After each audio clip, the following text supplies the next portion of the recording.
I got a fever, oh I don't feel good. And just drink some more whiskey and stop being a... I see a wreck to windward and a lofty ship to lee, a sailing on along the coast of High Barbary. You don't know that pirate song? And then Father John Parker shushed us. Do Somalian pirates sing sea shanties? Contrapasto ourselves, right? Okay, this I'm making like a total confession here. We don't need to have liquor bottles in the shot. They are pretty liquor bottles, though. Who cares what art, if it's art or not? What purpose does it serve? Orthodox Christianity prima facie is not like the answer to developing aesthetic sense because there's so many Orthodox that have terrible aesthetic sense. It's always going to be Gothic. You're hitting all my weak points. Oh, come on. I know, right? Like Rubens. You keep quiet. Drink some more whiskey. You keep quiet for a minute, Jonathan. We good. All right, so you have to start this.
Hello everyone, I'm sitting here with the illustrious Andrew Gould and the incomparable Jonathan Pageau. Or Pageau, if No, not Pageau. you've never seen him before. That's right.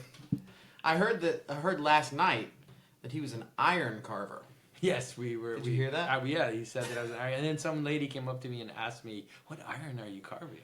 Really? So I kind of disappointed her because I said, "I don't carve iron. I don't even know what that would mean. Not sure what iron carving would mean." I didn't even think that C looked that similar to R. But who knows? I definitely put down icon. Iron carving. Icon carver. Yes. Charleston would be a good place for iron carving. And so many people probably don't know that Matthew Wilkinson was the very first person in the world to recognize me in public in like 2017. 2017, we went to Vespers at Holy Ascension Orthodox Church, and then when we walked out of the church, I heard someone say, "Jonathan Pageau, the symbolic world." Yeah. And I turned around and I stood in front of what at the time was to me pretty much a carnival strongman. He had a wax mustache. He was wearing suspenders, and he very quickly told me that he could like deadlift 400 pounds. I was weak back then. He ran right up to you and gave you a hug too. That's right. You all, whoa. What is happening? Yeah. What is happening? I was there. I saw it happen. That's right. Yes. And then Father John Parker shushed us. Oh yeah. Do you remember that? No, I don't remember that. Yeah, that might have been the second time we met. It was like the Feast of St. Mary of Egypt. And I was like, "Dude, what do you think about this book? What do you think about this?" And he was like, "I would appreciate it if you would be quiet over there." Yeah. And I was like, but it's Jonathan Pageau. And so yes, but then we have become friends ever since. So what do you want us to talk about, Matthew? What is burning on your heart, Jonathan? You've already talked about pirates. Yeah, so Jonathan and I just got back from the Florida Keys. We were there for the last 3 days at the Art of the Tomata event, which is like a big 2-day-long Georgian supra feast. So we're still kind of coming down from the high of that because we were on the beach in the Florida Keys, which is, historically pirate territory. We recorded a podcast about orthodoxy and piracy. But that'll be coming out on my channel. On my channel. Very nice. Yes. Matthew is working his channel up to the level where he's able to host content About of that pirates. caliber. Yes. Not ready to talk pirates yet, but one day I hope we're there. Well, I mean, there would definitely be something to talk about in terms of pirates and music, right? Is there? I mean, there has to be. Well, there's a lot of good pirate tunes, pirate ballads. Dude, I know a lot of obscure music. I've never heard any pirate tunes. You've never heard pirate ballads? Uh-uh. Look ahead, look astern, blow the weather in the lee. Blow high, blow low, and so sailed we. I see a wreck to windward and a lofty ship to lee, a sailing on along the coast of High Barbary. You don't know that pirate song? What's the difference between a pirate song and A sea shanty. a sea shanty? Well, it's a ballad about pirates. So it's the subject. It's not the style. Okay. Yeah. Okay, so it's not what they were singing. No. They would be singing sea shanties.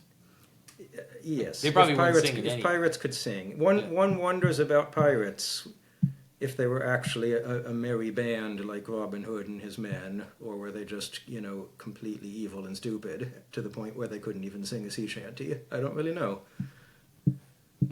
Do Somalian pirates sing sea shanties? Probably not. I kind of doubt it. They're probably just about rape and murder. just looking at them, they just You have to they delete don't those words. They don't look like the singing types to me. They're about grapes and borders, is what he said. Yes.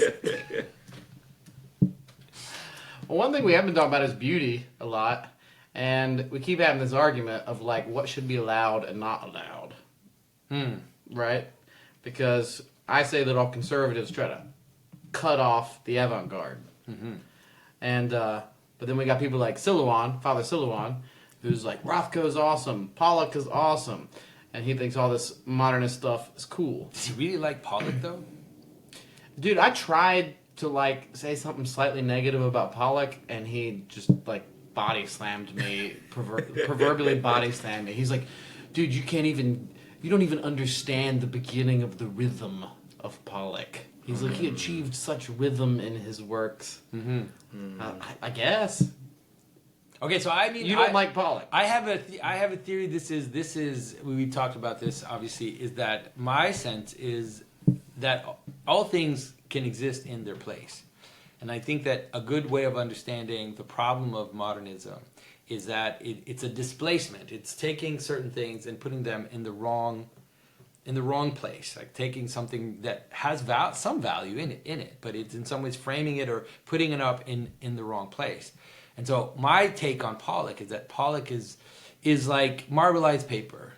You know what marbleized paper is? So marbleized paper is this colorful, kind of chaotic color paper that is on the edge of books, right, in the binding of books.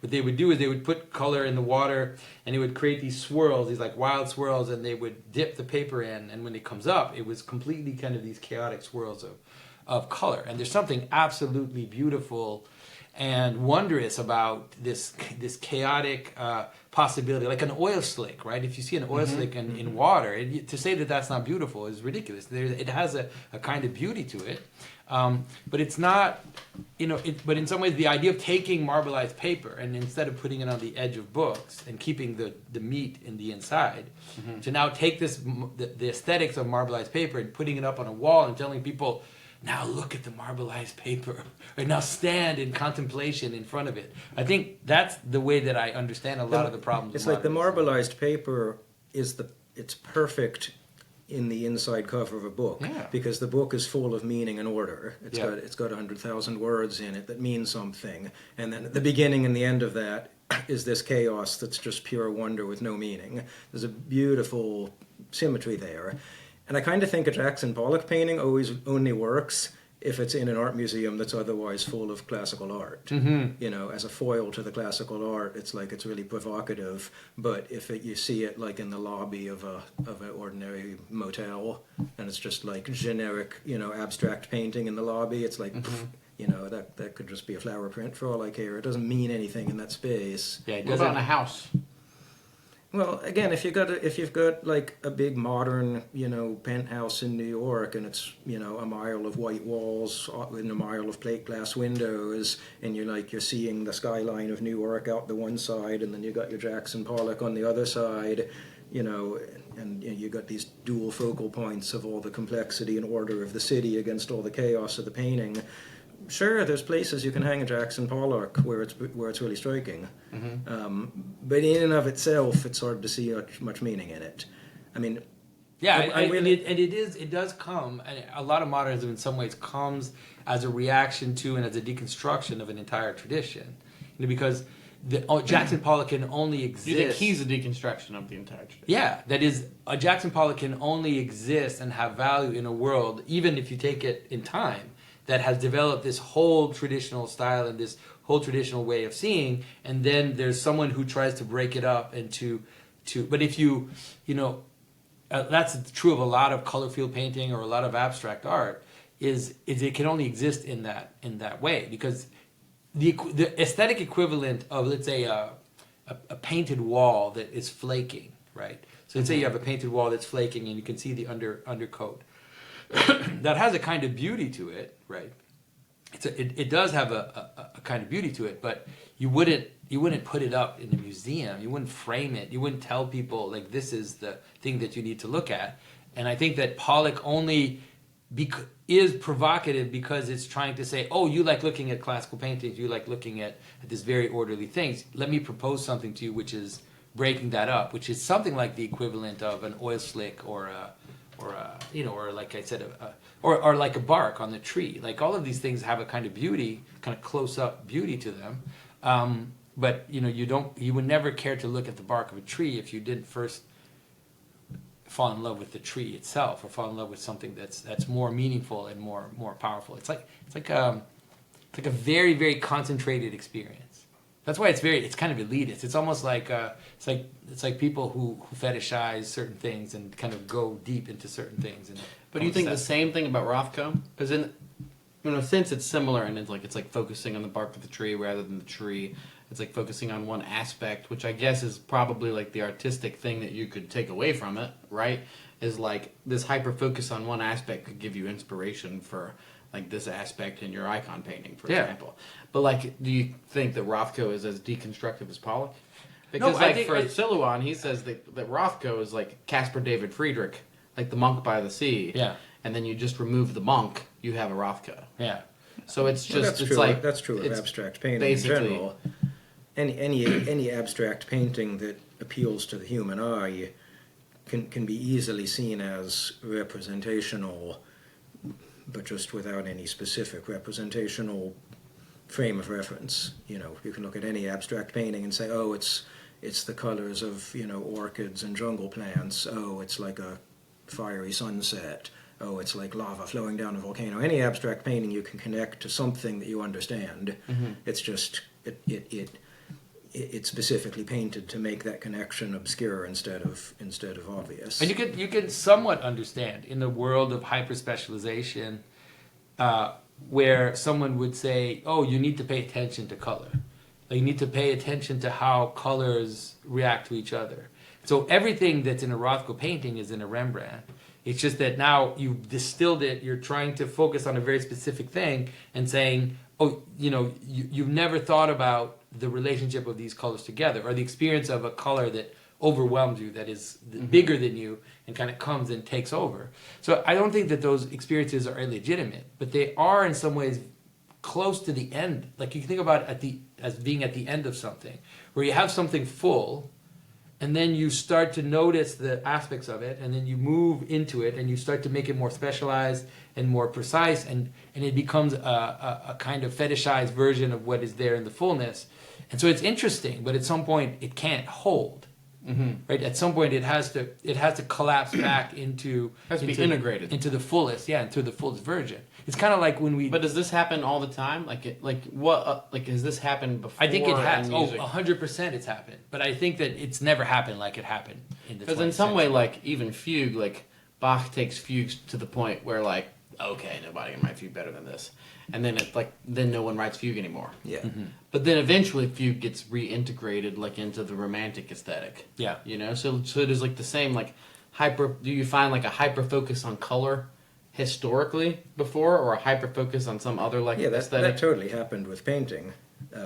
Baroque painting had a lot of chaos and wonder in it, and then it gets more and more crystallized and classical until it ends with was it Jacques-Louis David, is the French painter who painted in the very Napoleonic, strictly classical, like absolutely realistic, every little detail drawn perfectly kind of style.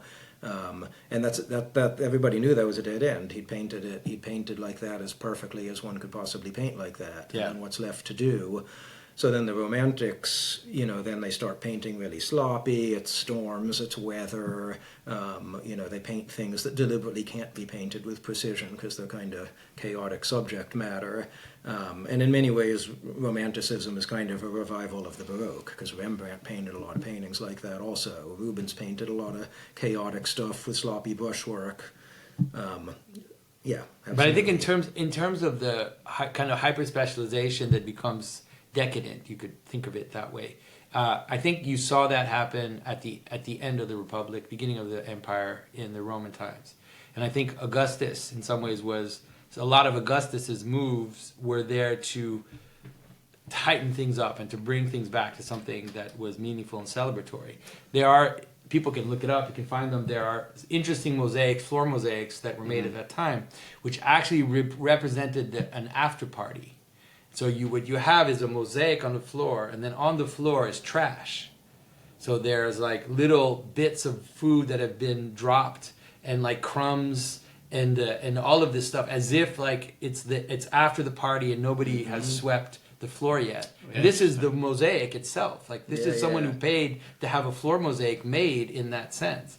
And there were also examples of increasing levels of irony. So a good example also is that there was a way that people would put a dog on the front porch. So it was like a mosaic of a dog. Right. And the dog was basically like warning you, like, beware, there's a dog here. And that became really kitschy. So it became very popular, and people in the popular sphere started using it. Then it became so kitschy that then the elite started using it again as a kind of ironic comment, right? This is the way that we do it now, where it's like, I'm going to take something that's super, super trash, and I'm going to bring it up and make it something that the elite is doing almost as this like deep ironic statement. And so in 50 years, everyone will like Thomas Kincaid again. Well, would do it ironically, like this ironic love of Thomas Kincaid. He's like, no, that's not. I don't think so. Because no, but the only point I'm making is that there has been moments that we can recognize in time when things have become extremely specialized and fetishized, and even you could think that Ovid's Metamorphosis is actually a very ironic take on the myth. It's this weird kind of, very kind of perverse take on the myth. Wouldn't Milton be the same?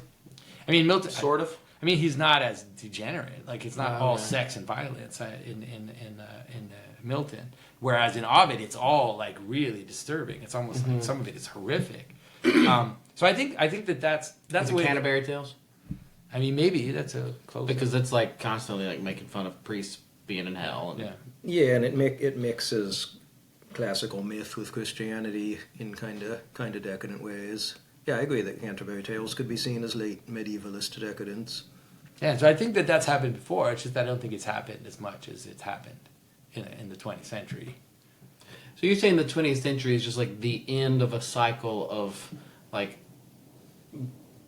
atavistic preservation to decadence. It's like conservatism to decadence, conservatism to decadence. No, I would say it's conservatism. I would say there are impetuses. It's like an impetus. There's something that is original in the real sense, that it's like an origin, and then a world is yielded from that origin, right? So let's say the transformation of Roman art by Christians. There's a kind of energy. People don't realize, like, the building of Hagia Sophia wasn't conservative in any way. It was like this massive thrust of life that was being thrown.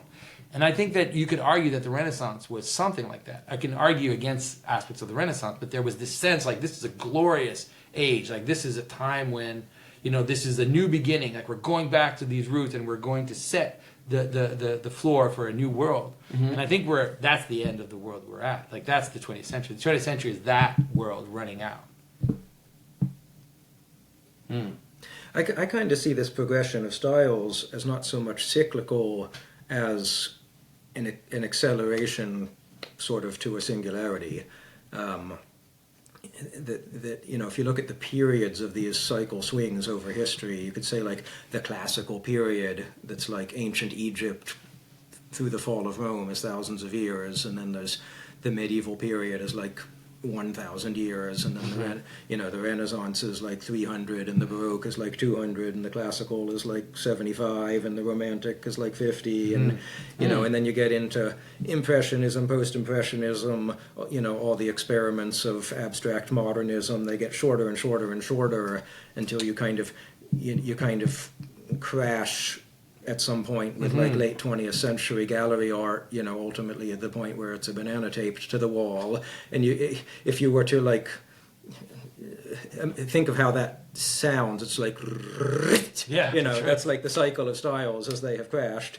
We have no idea. We have no idea what happens to art next. I don't really see the cycle of styles that we observed between like the 16th and 19th century. I don't really think that's the pattern we're going to be seeing again. I think that played itself out and crashed. Mm-hmm.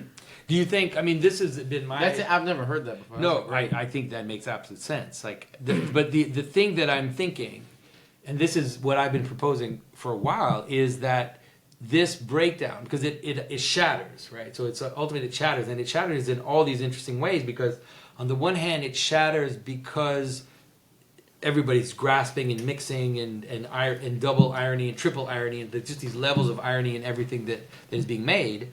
And also, now we also, because of internet and information, easy access, we basically have access to all of what you said. So in a single glance, I could, on Google Images, I could get a page with images that span from the earliest art in the world all the way to the most postmodern chaotic thing, and I can juxtapose and see all of this simultaneously, right? So my insight or my idea is that maybe this is actually a time for some kind of synthesizing. Like, it doesn't mean one synthesis, but that we have an opportunity in some ways to formulate new syntheses that would make sense of the breakdown, make sense of the chaos, and pull things together. Anyways, that's my insight. I don't know who's going to be able to do it and how, but like that's why in the fairy tales, that would be cyclical, right? Because like that synthesis thing happens all the time. But it would be, the hope would be that it would be also kind of an arc that would be being gathered for a new beginning. It's like, how can we pull this together? How can we pull all these threads, bring them together, and propose visions that would start to hint at a new beginning. I don't think we can provoke a new beginning. I think it's something that's a kairos moment that you can't decide when it's going to be. But I think you could probably prepare it, right? How? And kind of, like I said, basically starting to pull things together and start to show how things can fit together in a way that is making sense of these differences. So, it sounds weird what I'm saying. So, let's say in the fairy tales that I'm writing, what I'm trying to do is, on the one hand, have a great respect and honor for the fairy tale, right? But I also understand the reality of psychological transformation that modern people expect from stories, right? Character arcs and payoffs, right? So basically, this idea of setting up and paying off certain things. So there are certain things that modern people expect from a story. And then there's also a kind of postmodern vision of the story, a kind of deconstructive vision. So the idea is, can you pull all of that together and tell a story that has a hint or a flavor of all of that, but it's still being told in the celebratory tone. Okay. So I think that that's something that Father Silouan is doing.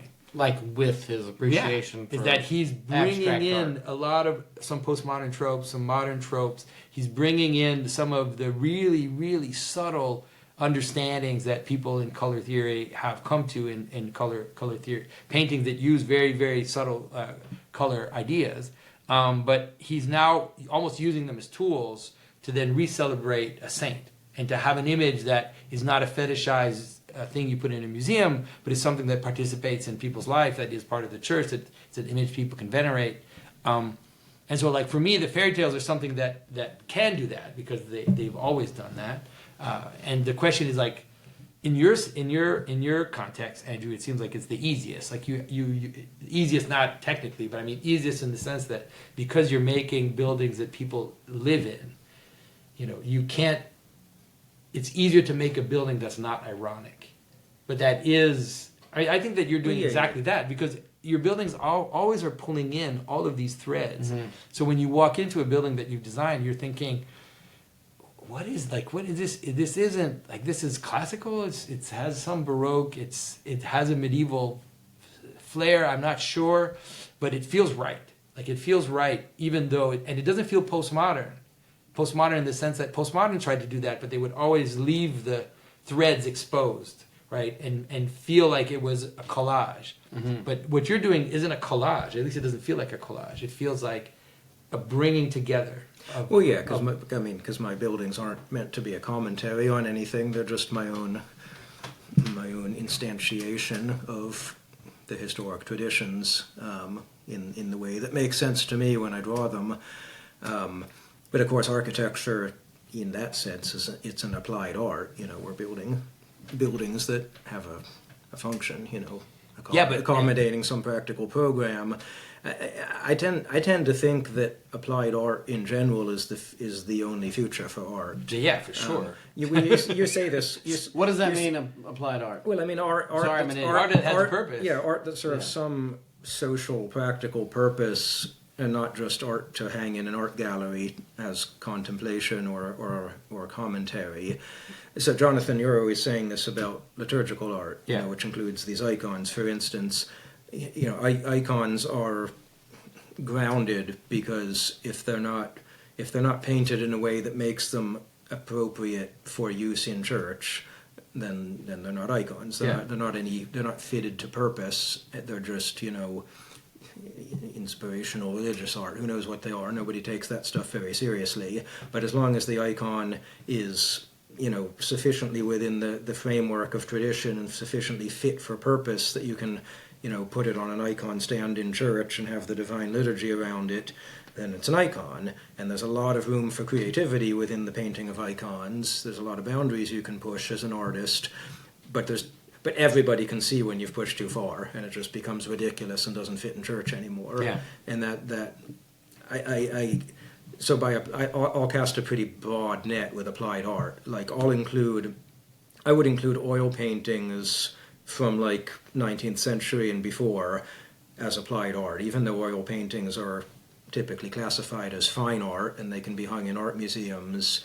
That wasn't their purpose. They weren't painted to be hung in art museums. They were painted to be hung in traditionally decorated interiors, beautiful classical rooms. And when you have a beautiful classical room with a blank wall, it needs an oil painting. And the quality of the oil painting was primarily judged on its decorative qualities. Like, does it look good hanging in the parlor? Does it look good as a backdrop to your dinner party? So its application is decoration.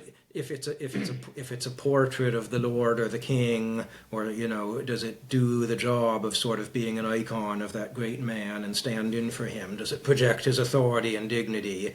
It's like these are all very practical purposes that historical painting served, and it wasn't until the 20th century that painting is painted just for the art gallery, and as soon as it's painted just for the art gallery, it goes totally haywire. And you still. There's still cases where you have, the abstract expressionists who are painting paintings that are reasonably decorative so that, somebody might buy that painting and hang it in their New York penthouse. It's kind of important for art to stay reasonably decorative for it to have a big market. Yeah. Because, again, once you get to the point where it's like a banana taped to a wall, there's very, very few people who are going to buy that. Yeah, nobody's going to tape the banana to the wall in their New York penthouse. They'll pay a lot. Those that do buy it will pay a lot. I mean, even Guernica was decorative to some extent. Yeah, like, wasn't it like for the UN or something like that? Yeah. That it was built like it was like to be a commentary and to warn people about war. As the art dealers say, it hangs well. That's the terminology they use to say that a painting actually looks good hanging on the wall in a room. Yeah. Mm-hmm. And I think that's why, I've said it many times, and sometimes people don't understand what I mean, is that liturgical art is the future of art. And what I mean by that is, yes, of course, liturgical art in the strict sense that if we recover art that is made for churches and to the glory of God, in some ways we're setting a foundation for the future. But also, I think downstream from that, it's exactly what you're saying, which is that liturgical art in some ways is the ultimate version of an art that serves a purpose. And the purpose isn't because we've had art that serves purposes in the 20th century, and that's propaganda, but it's a very reductive purpose.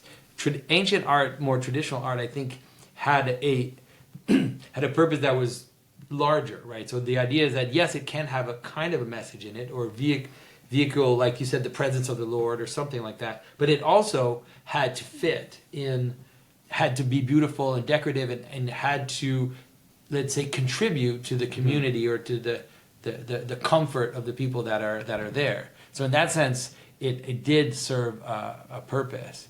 And so, but I think that is the future. And because if you think about what I said earlier, and I talked about the specialization and the fragmentation and this kind of degeneracy, the idea of art for art's sake is part of it. So in the art itself, you have it happening, but the very idea that you're making art and you're making images for their own sake, and it creates horrible confusion in people, because then everybody's arguing about what art is. Everybody's like, well, is that art? Is that not art? Well, I don't think that's art. And my answer is always, who cares what art, if it's art or not? What purpose does it serve? What is it serving? What is it doing? And if you can answer that, and you can say, well, I think that what it's doing is important, and it has a role to play in our world, then already you're on a better footing to moving in a good direction. And so, in some ways, the idea that decoration is cheap, because that's something that the modern artist said, was that, decorative. The idea of art being decoration, it's like, it's kind of disgusting and kind of cheap. But something that's decorative and properly decorative, what it's doing is it's actually contributing to the communion of the people that are in that space. It's actually contributing to their mental direction, their emotional, let's say, place. And it's contributing to the dinner, or it's contributing to the time that people spend together. And the idea that that's trite, that's insane. I mean, that's the difference why people go, like, they'll go out to eat rather than getting takeout. Mm-hmm. They'll go somewhere that doesn't have good food and doesn't have good drinks because they like the vibe of the place. Yeah, exactly. Yeah, and it's the atmosphere is worth more than the food in fine dining, for sure. Yeah. I can absolutely vouch for the truth to that, with regards to this dining room we're in, that when I have a dinner party at this dining table and I invite over like college students, people who are not accustomed to formal dinner parties, the fact that the room looks like this, and the fact that we have, crystal and candlesticks on the table, and we just kind of enforce this classical decorative formality onto the group of people, a magic happens with that dinner party. I mean, people become sort of lords and ladies. They dress up and they become beautiful beyond, what they're used to, and they act with a certain dignity, and the conversation reaches certain philosophical heights. And everybody sort of turns into an icon. The architecture and the decorative arts facilitate that rather markedly, I have to say. I mean, there's a real good reason that historically people of means put a lot of their resources into very well decorated houses. Yeah. It wasn't like to signal status or impress their friends. I mean, maybe it was partly that, but the only reason it does those things is because everybody understood the supreme value of good decor. And in some ways, I love what you're saying, because in some ways you're saying it's in some ways calling people to be more honorable, you know. And so the reason why people are willing to go in their pajamas to the mall is because the mall doesn't care, right? The mall has nothing in it that is in some ways calling you to be more, right? It's like stupid lampposts, right? It's like the that Walmart, are just not like, they're totally just a stick and a lamp, versus the way all lampposts were like 100 years ago, whereas like every lamppost was a piece of art. Yeah, and so you don't feel shameful, going in your sweatpants to Walmart, but you would feel shameful going that way into a space like this. Like you'd feel a little bit of shame, a little bit of like, oh, I'm not acting properly. I'm not properly. And so it's an interesting idea that in some ways it's calling you to honor. And the notion that a beautiful church building, for example, definitely does that, right? I've seen it like in my church. It just naturally happened. These young guys, they come in, and our church isn't particularly beautiful. It's definitely more beautiful than a mall. And then you just slowly see these guys start to like dress up. They start wearing a shirt, start wearing a jacket, and it starts to happen. And in your parish, people dress like Southern gentlemen. There's like these young guys that are like, it's amazing. Yeah. But I do think that really that's the only future of art. And because the only other part of art too that has been very strong in the 20th and 21st century is the entertainment part, right? In some ways, that art is seen as a diversion, right? So basically, you live your boring life, and then you have something beautiful or exciting that you participate in. You watch a movie, and it's a diversion from your life. It's actually a kind of distraction from your boring, annoying life. And that I think is also, running its course, and it's kind of running out of energy. And so, and it is much better when we think about this vision that we're proposing, that the art is actually not a distraction from your life, but it's the thing that builds your life. It's the thing that actually, kind of pulls things together and connects you to memory and to origin and to participation, rather than something that you're tired because you had a horrible day. Now you sit and you let yourself be distracted by something beautiful. And I forget, there's nothing wrong. I mean, I love a beautiful movie as much as anyone, but I don't think that that's the future. So there's something intrinsic to beauty that calls you higher. Yeah. Is that why we've rejected beauty? Precisely, because I think it was actually in your interview with Bernardo Kastrup. He said that banality abdicates responsibility. Yeah, that's right. Yeah, in some ways it and so there's like a cheap comfort in the fact that like I can wear whatever I want, and I can. Yeah, there's a flatness to everything, and that is an excuse for laziness, an excuse for You start calling people to something higher, and you're gonna be called a fascist. Yeah, that's right. Yeah. So how do we call people to something higher? Well, that's what beauty is for. I think that one of the great things that we have in common, the three of us, is that we don't feel like the way to do it is through some kind of legal, some kind of enforcement, but rather through seduction. To say that in fact, if I can show you how far more beautiful it is to stand in a church with a beautiful choir and to see the light coming in from the window, shining on the icons, and that to participate in that is something that is life-giving, that it calls you to something higher. Right. That's Although there are some laws that I would love to enforce. Like no brutalist architecture in Charleston. Yeah, but the thing is that even 60% taxes on secondary residences for downtown homes. But the thing is that for that to even happen, let's say in terms of laws finally coming onto the books, it would be best if there was a great desire in the population for that to be true. So I'll tell you an interesting thing. With that law, we already have that law in Charleston. Maybe explain to the people why you want that law, because I don't think they understand. Which one? The 60%? Yeah, I mean, that's a housing policy thing. I'm talking about the architectural style. So to give a little background, we're in downtown Charleston here. Downtown Charleston is a historic district. The whole downtown of the city is a regulated historic district, and it was the first historic district established in the nation in the 1930s. And so Matt's complaining that they allow modernistic buildings to be built downtown. There's a very sort of aggressive brutalist style building that was recently built that some people love and some people hate. Yes. But so interestingly, anything built downtown, vomit. Anything to be built downtown has to go through a board of architecture review, a board whose job is to decide whether the building is appropriate to build in the historic district. And the BAR ordinance that authorizes the board to have this power when it was written in the 1930s, it actually says that the board shall require that the new buildings be built in the historic styles. That's the language of the ordinance. And at first, it was enforced to that effect. However, when that's the language of the ordinance, how does it happen that there's new buildings built in a modernistic style? Well, it's because the bureaucrats and the academics who are constantly whispering into the ears of the board members is to say that, to interpret historic styles narrowly, that's very old-fashioned and provincial.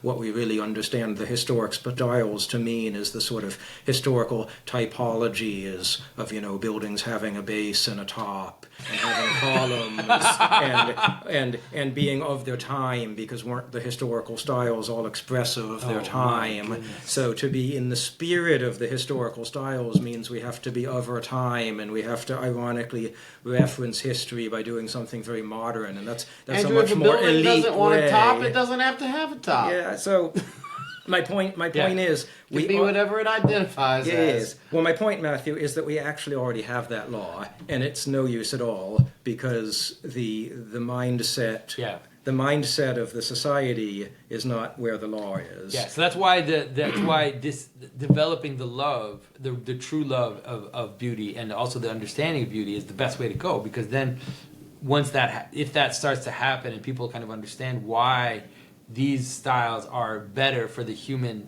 for human existence, right, then the board members won't be so sly. Okay, so then how do you develop that sense of beauty? Because you could say, you got to go to church, you got to love God, which is good. But I've been to Orthodox churches that Andrew should have built, and the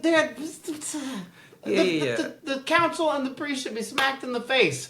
Because it's just a bunch of steel beams covered in plaster, and then a badly painted pantocrator on a not actual dome, and nothing is proportional. And I'm like, why did you build the cheapest possible building? And then they have to hire Andrew to come do a chandelier so that there's a little bit of beauty. But these are Orthodox places. Like, Orthodox Christianity prima facie is not like the answer to developing aesthetic sense, because there's so many Orthodox that have terrible aesthetic sense. It's always going to be a mirror of the people who built it and their taste and their means and their connections in the industry. But I think Jonathan is right that the best way to influence the world is to show good examples. That's right. And this has been happening in Charleston. I can tell you, having attended lots of meetings of the historic board in Charleston 20 years ago, the general attitude was defeatist. Like, we're just going to have to put up with all these bad modern buildings being built because nobody can do anything better than that now. But since then, there's been some very good traditional classical buildings have been built in Charleston, some very large and prominent ones designed by really competent New York architects.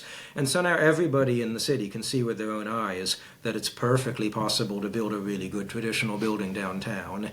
And that has caused the mediocre modern buildings to become much more controversial. Like, a lot of people say, we know we don't have to put up with this crap. When is the BAR finally going to do their job and just say you can't build like that?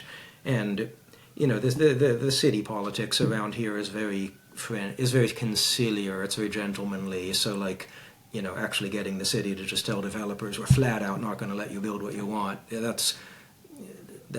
Culturally that's hard in the South. But we're getting closer to that point. We're getting closer to the point where developers are actually embarrassed to build bad buildings. Where they're starting to feel like, I know I could probably squeak a bad building through the BAR, but I don't want to be, going to dinner parties around town and being said, oh, he's the guy who squeaked a bad building through the BAR. I'd rather be the developer in town who hired shame people. Yeah, no, and it's happening. There are developers who are kind of saying, you know what, I actually kind of want to be the developer who hires the really good New York architect and builds something that everyone in the city loves. I'd rather be that guy. And so it's getting there. Yeah.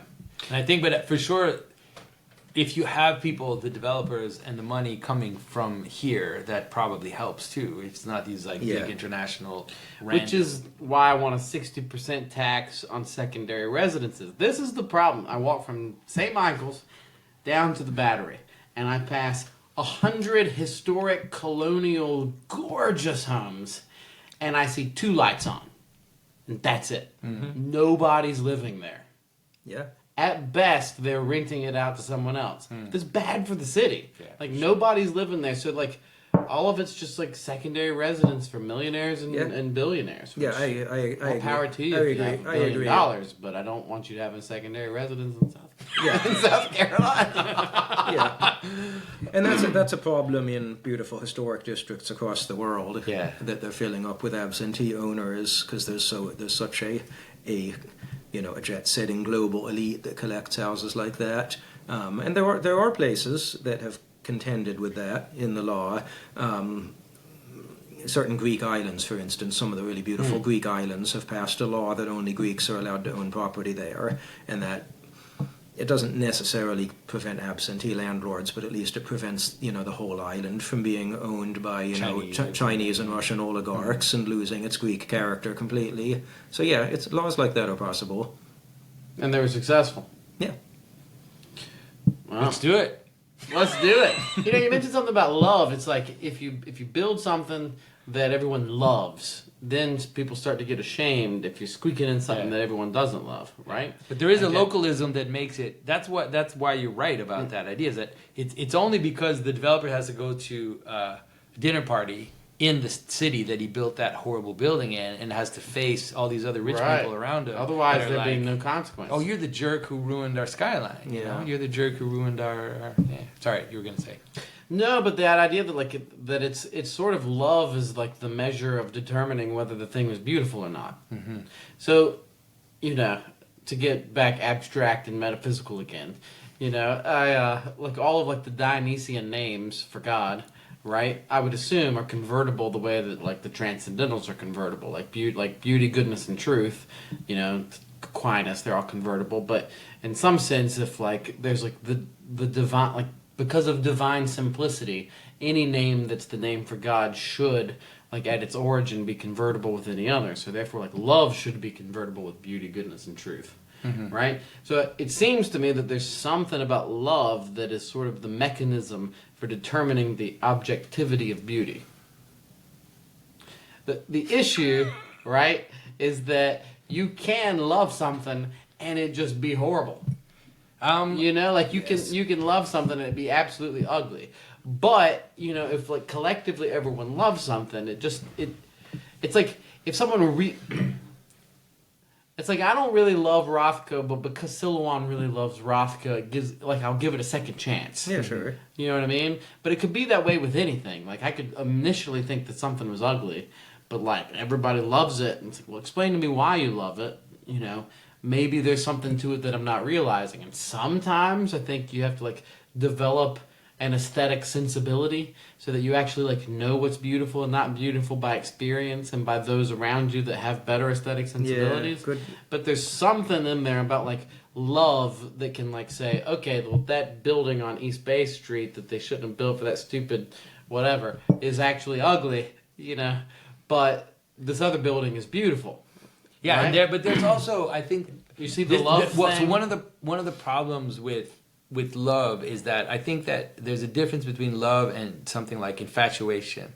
Mm-hmm. A lot of modern art is based on something closer to infatuation, because what it does is it in some ways surprises and shocks you and kind of draws you in really fast. It's like fashion. Fashion is kind of like that. Right, so like that guy was saying last night, it's like the opposite. It was like the satanic transcendentals. I don't know if I agree with him, but it was a cool point. Mm-hmm. What was the theory? Sorry. Oh yeah. So that was very interesting. He said that the Socratic transcendentals are truth, goodness, and beauty. And you need some more whiskey. I'm just don't put your hand in front of your. Yeah, so truth, goodness, and beauty. And then he said the inversions of those, the satanic transcendentals, he named them. One was fashion. Yeah, that was the opposite of beauty. Sentimentality. That's right. Sentimentality, cruelty, and fashion. Yeah. Yes, that's right. Sentimentality, cruelty, and fashion. And they don't converge because they're it's opposite. The opposite way. Yeah, so that's the interesting thing, is that the godly transcendentals all draw towards one another in unity, and where sentimentality, cruelty, and fashion flee from one another. Mm-hmm. They explode apart. They hate one another. And it's very interesting image. And the let's say the shock of novelty, is something. It's real, but it is not the same as love, right? So you love your wife, and then you're walking down the street, and then there's like a beautiful woman that just appears in front of you. It will have an effect on you. Mm-hmm. But that effect that's not love, right? It's like it's a kind of attraction. It's a kind of momentary. It's closer to the passions, like it's closer to the kind of attraction that you would feel in a passionate way. It arouses eros, but eros can be like lust eros to possess and control the woman, or it can be a divine eros, a love of God, because she's created in the image of God, and you can see her as an icon of divine beauty. The difference is in your heart. It depends on your spiritual state. But the point about modernism is that because it shocks and it uses things that in some ways you don't expect or that you wouldn't expect to be asked to look at, that it creates that sense. So it can be like a quick surprise, like, oh wow, this is but in a lot of TV shows like that. Yeah, for sure. Yeah. And so, but it's not. It's so when when something new appears, it's very attractive. Mm-hmm. Because you haven't seen it before, and that's what fashion does. And so, think about fashion in architecture is, to me, one of the funniest things is that you have this building that's completely new and you haven't never seen anything like it before, and so everybody's like, "Wow, this is wild! Like this is a really impressive thing, and it's kind of surprising and shocking, and so it draws attention. It looks like love, but then 20 years down the line, it's like your grandparents' shag carpeting."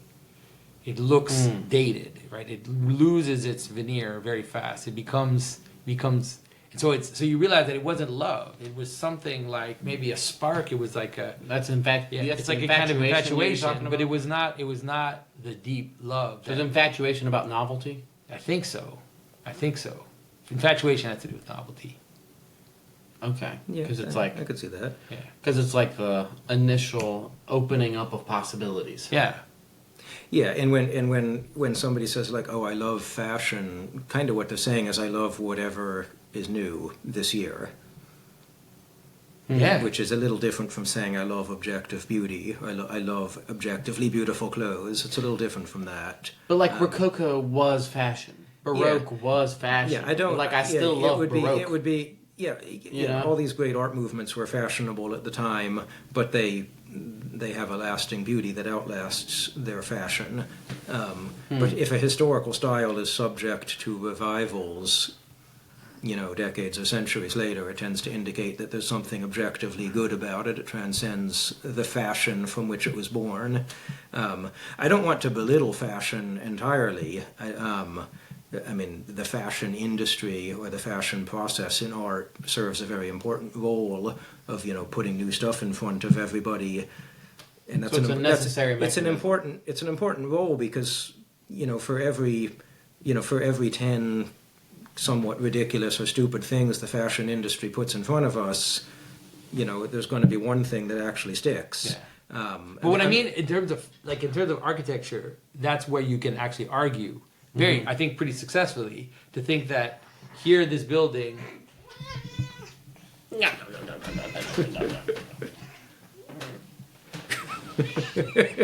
you could say you can whiskey, man. Yeah, you can argue that this building, although it seems all flashy, it looks all flashy and impressive right away because it has a kind of innovative. It looks new or it looks of the times. That's going in 10 years. That's going to look dated. It's going to look, and so that there is a classical, even if it's like between the classical and the Baroque.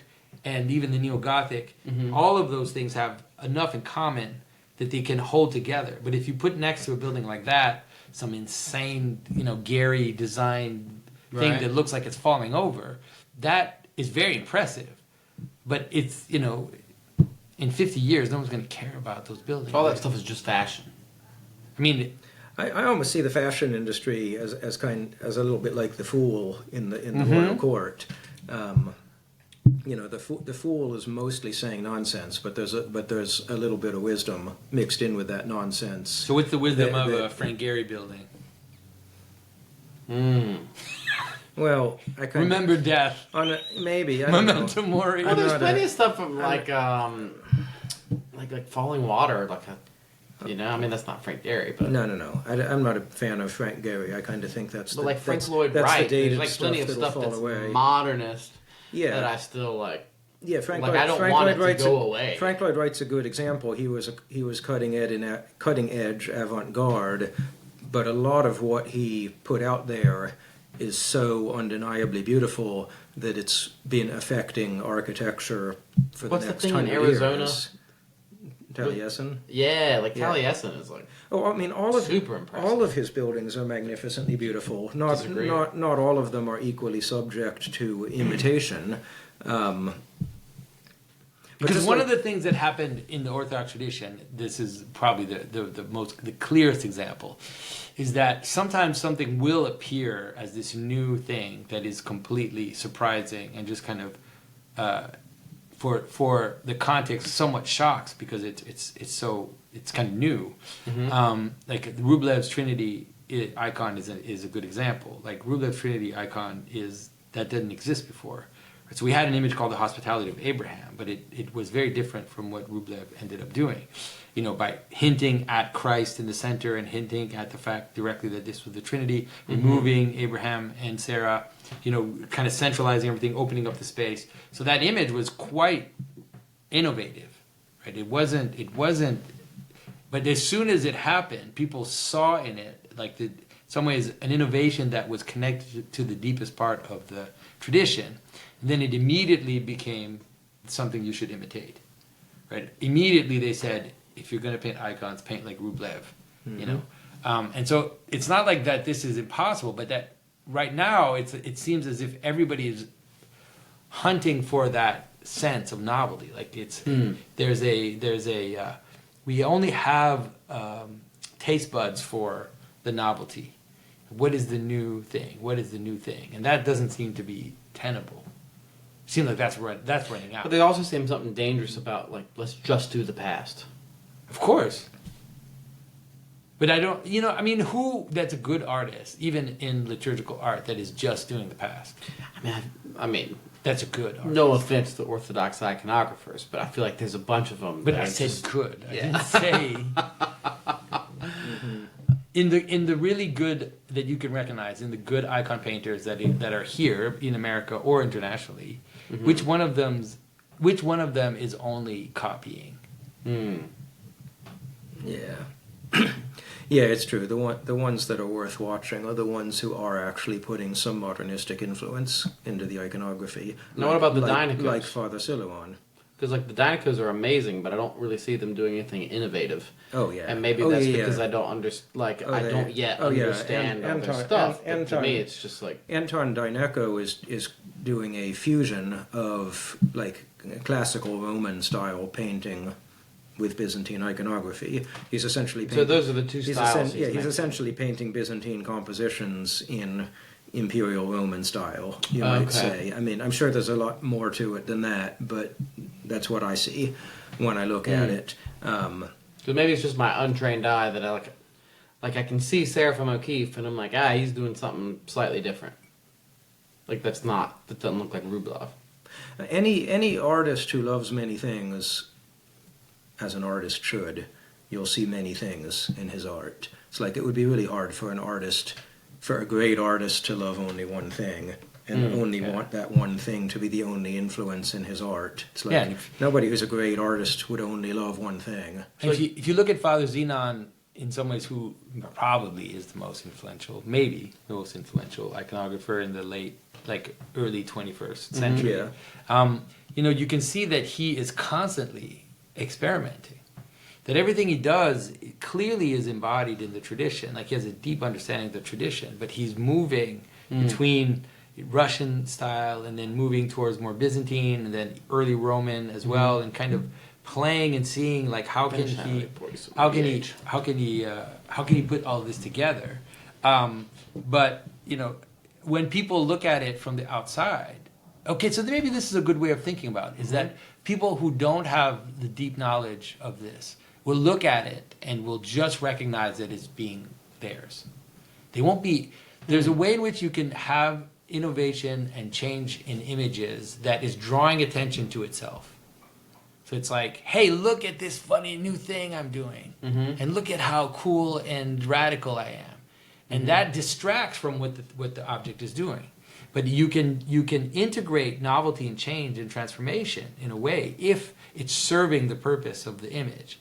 So I think that's what Father Silouan does so well, is that if you know about push-pull theory of the 1950s, if you understand some of the things that he's doing, the way he frames the images, that you're like, okay, he's definitely pulling in postmodern and let's say expressionist ideas in there.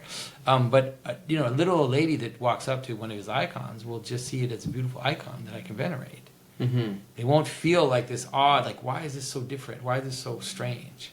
And I think that's the way in which innovation and continuity can be expressed together, right? It's like it has to do what it's supposed to do. If it doesn't, then what is it? It has to fit. Yeah. Maybe this is slightly tangential, but what's the mannerist thing? Like if I look at George Cordis's icons, the super elongated figures, and Silouan does that too. I mean, like his Mary of Egypt and his what's the super orange Onophorius or something like that. It's like, dude, the guy like super tall, and so like, what's the deal with the mannerism? Like, what's it going after? What's the purpose of it? Well, mannerism typically emerges in the late stage of a stylistic movement. It's the style's decadence, and it's a way for the artists to show I can break my own rules and still make it work.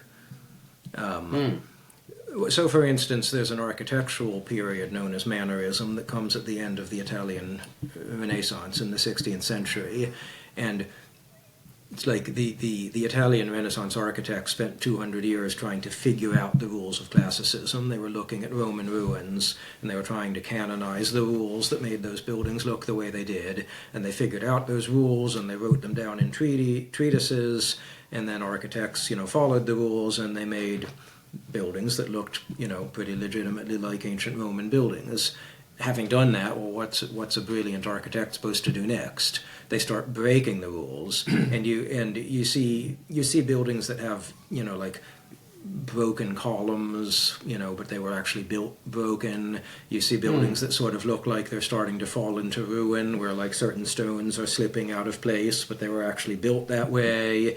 You see like something that's, if this is supposed to be on top of this, they switch it around and do it the other way. And it's like anybody who's a classically trained architect looks at that and says, that's a joke, I know what he's doing. He's just trying to show us that he can break a rule and get away with it. But he can get away with it because they're still beautiful buildings. If the building were ugly, it would just be deconstructionism. Yeah, but I think the same thing happened in painting. At the end of the Renaissance, even Michelangelo's late paintings are mannerist in the sense that he's clearly... Like David. He's breaking the proportion. David is clearly an example of something that is not at all proportional.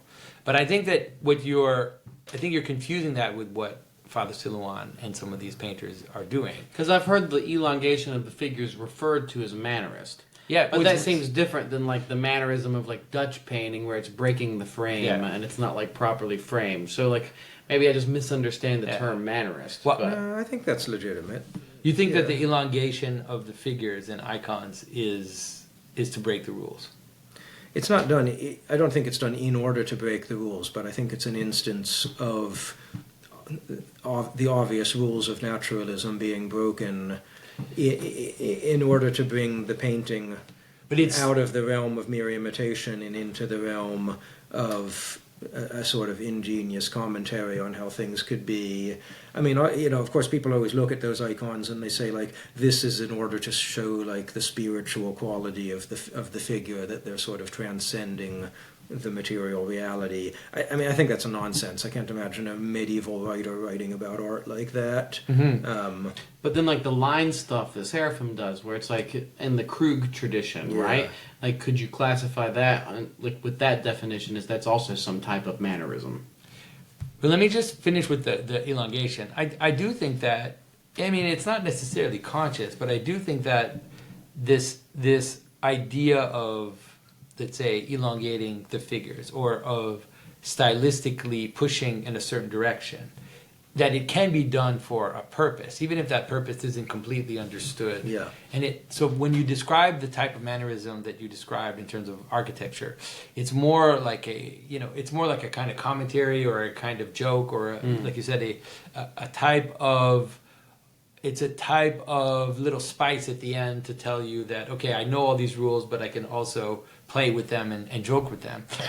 What developed in the style of iconography, those moments, because it's not always, but there are moments when the figures are generally elongated, that you have 9 heads, or and you see it in the books. Like if you look at the book by Dionysius that describes the proportions in icons, like he'll tell you like it's 9 heads or more. Like these are that is not a normal person.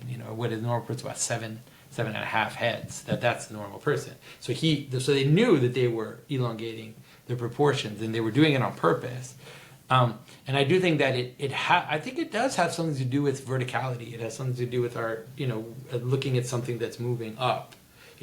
I wouldn't say that it's necessarily dematerialization, like that it's that kind of language. It kind of ennobles the figure. Yeah. The figure looks a little bit less like just you or me, the guy on the street, and he looks a little bit more like our sort of fairy tale image of a king or a prince. There's something extra. Yeah, but I do think that's why I'm saying it's different from the type of mannerism that appeared at the end of the Renaissance, which was more like a kind of decadent time where we're breaking the rules to show that we're better than them and that we're kind of able to play with this in a way.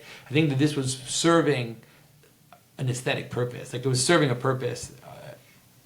And not just like breaking rules. I don't know. That's my sense. Like when you go to Chartres and you see those figures, like those figures in the front of the cathedral, man, these like super elongated, like beautiful, and just like the play with the folds, or they mirror the movement of the Baroque architecture. Yeah, that's right. It's like they're following. They're giving you a sense that these are the pillars of the church, right? These characters, they are like as you watch these steeples just go up into heaven, like these characters are the same, and I think that that's definitely what they were doing. Even if they weren't aware of it, that's what intuitively was kind of drawing their imagery in that direction. Okay. I'm with Gothic sculpture, it's very easy to just see that as fitting into the Gothic style, which is generally characterized by a vertical emphasis. It's a little harder to see that in Byzantine icons, because Byzantine style in general is not. It's kind of squarish and rounded. It's not like that. So I agree. It comes across as a bit more mannerist in the Byzantine art than it does in the Gothic. But again, the test is it successful? It's like if you look at that stretched out icon, and you think, oh, that figure looks spiritual and noble, a success. If you look at that figure, if you look at that icon and you think that guy kind of looks like, one of those aliens from the early Abduction movie. It's like he's all stretched out and skinny. He doesn't look human. It's like, that's a little creepy. That's a failure. Yeah. That's the test of whether this works. Who's the guy with the mustache? Dali. Yeah. Yeah, sometimes like, is that a Dali icon? That's the Dali icon. Yeah, but there are times and there are places where icons were very different, like that were stocky and didn't have that kind of stretched out. It's not like there's only one type of stylization that ended up. So you see more short kind of. Yeah, there was a lot of experimentation in medieval Byzantine art. I mean the sort of, the common idea that a lot of converts have that this art is like unchanged for thousands of years is not true. When you actually tour Eastern Europe and go to a lot of ancient Orthodox churches, you see an amazing diversity of subject matter and style. Yeah. But it's all good. That's the really interesting thing. It's like you don't see a dud where it's like, oh, that was a terrible artist who painted this church. Sometimes you see people. Sometimes you see repainted in Athos. There are some repainted places that are horrible. Yeah, And Like then, with the 19th what's century the one with the overpainting. lamb, and then they like there's like some woman who redid the lamb and like destroyed her. But that was in that's Italy, that that's in modern, Italy. yeah, that modern one. Yeah. But in Yeah. Athos, there are places where you walk into the church, and there's some beautiful examples where you go into the church, and all of the iconography is very mediocre. And you're like, oh, this is kind of horrible. And then the restorers are working on it, and like there's a little window where they've removed the repainting, Yeah. and they've gotten down to like the 12th century painting, and it's beyond belief. Like it's absolutely beautiful. You know, there was some of that I saw also at Patmos. Like there's one chapel on the side that they're restoring, and they're kind of removing the overpainting, and behind it is just absolutely beautiful. Yeah, and it's important to understand this is one of the reasons that Orthodox iconography kind of lost its way and people kind of gave up on it in the 18th and 19th centuries, is because the churches would fill up with soot from all the candles and incense, and everything would get black. So periodically they'd just like repaint over all the black soot to freshen up the iconography, and every time they did that it got worse. Until it got to the point where it really wasn't any good at all, and then people would look across the sea to Italy, where everything was, you know, elegant and professional looking, and they'd be like, why aren't we painting like those guys? And so they just started painting like the Italians. But it wasn't until the early 20th century when the museum restorers went into these old buildings and started scraping away all the overpainting and cleaning off all of the soot, and cleaning off all of the darkened varnish from the wooden panel icons, that people looked at those and said, oh my goodness, the Eastern tradition of painting was actually splendid and elegant also. We just kind of forgot that. Yeah, for sure. Yeah. So then, what's the place for realism? What does that even mean? I don't know what that means, man. Realism. So, like, No, but seriously, you No, should I'm answer se- that question to me. What does that mean? I'm serious. What it means. Okay, Looks like so, like a photo. Is that what you mean by realism? Photorealistic. Well, I mean, like, there's there's definitely like some of like the Dutch masters. Like, you can't really tell that it's not a photograph, and like Yeah, that but the was, like, idea where that art went. yeah, but the idea that a photograph is real, that's not true. Even like if you think about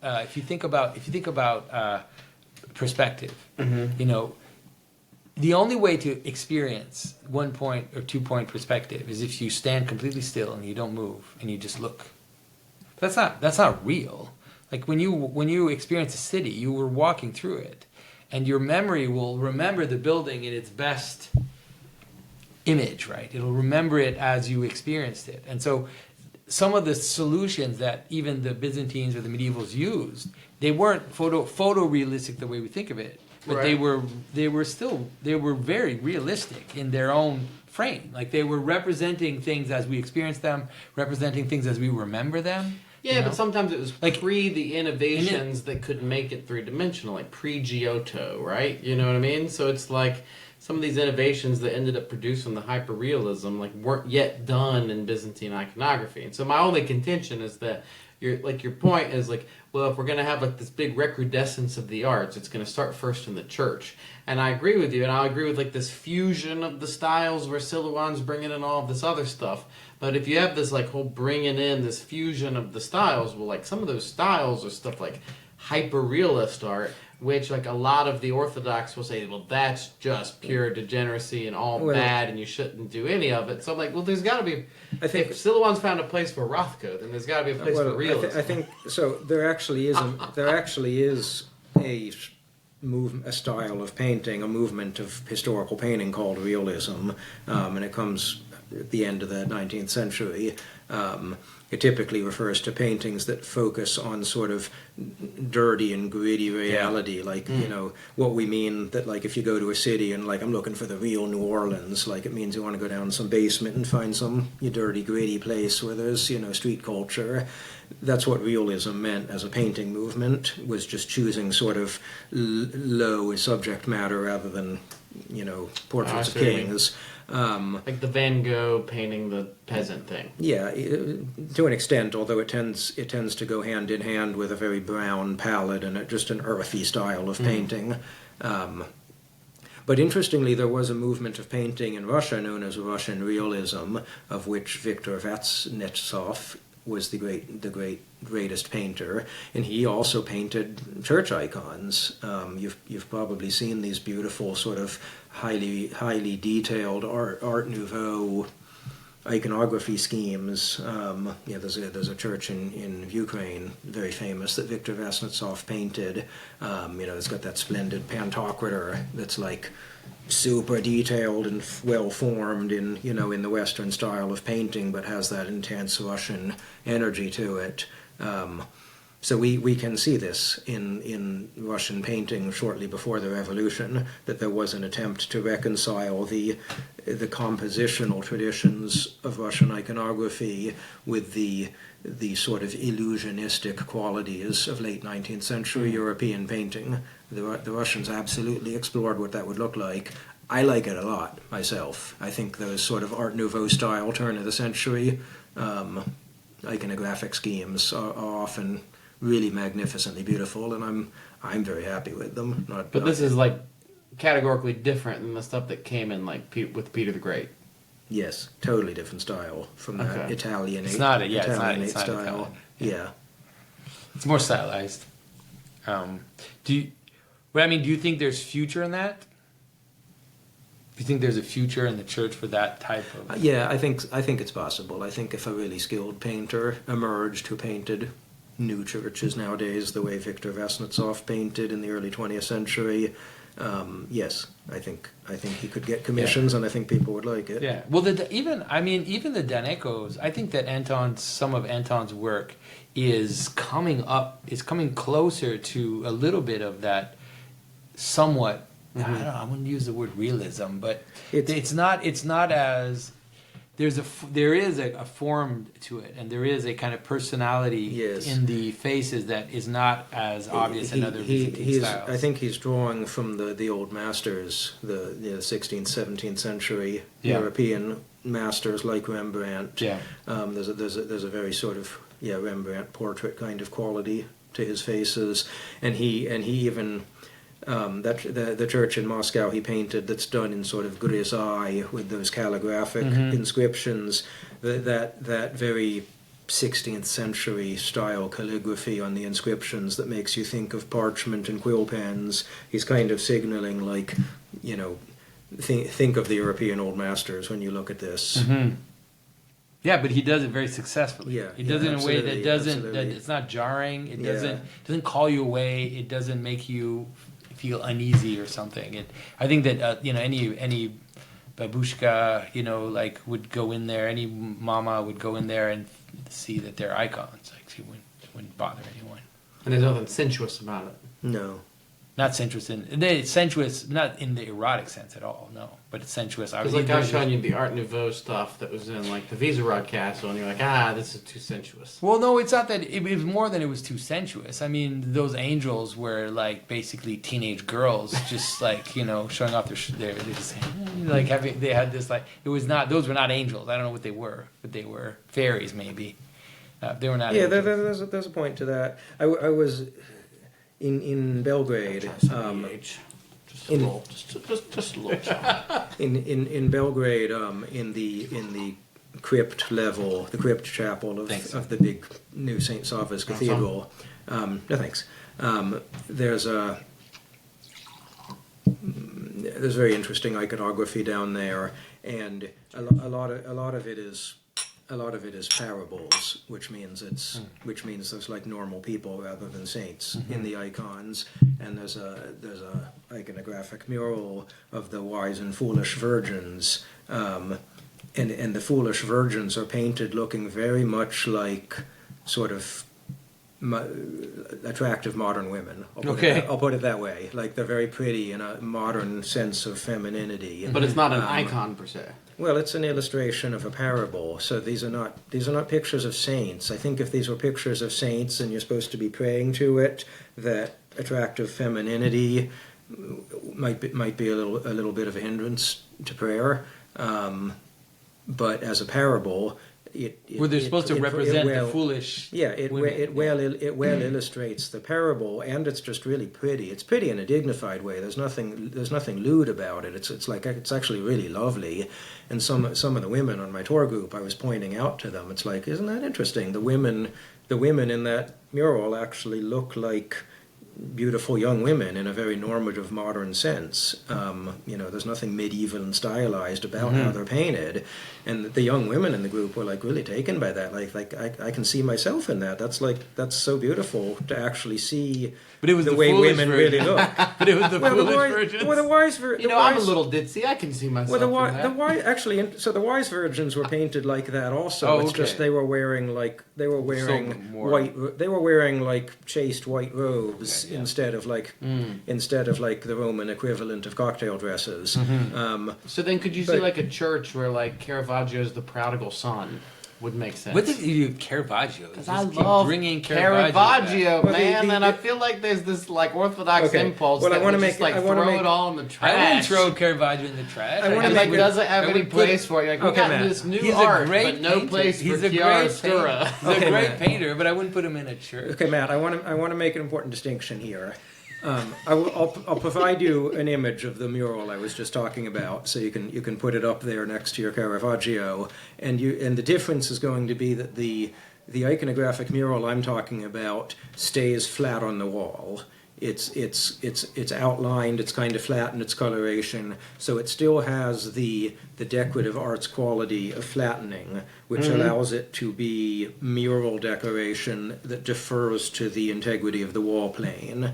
And that's really important for murals, because you don't want a mural to have like a perspectival illusion where it looks like you're sort of looking into the distance through the wall, because if you have paintings like that painted on all the walls, it may make you seasick. You lose any sense of the integrity of the architecture, or the sense of distance.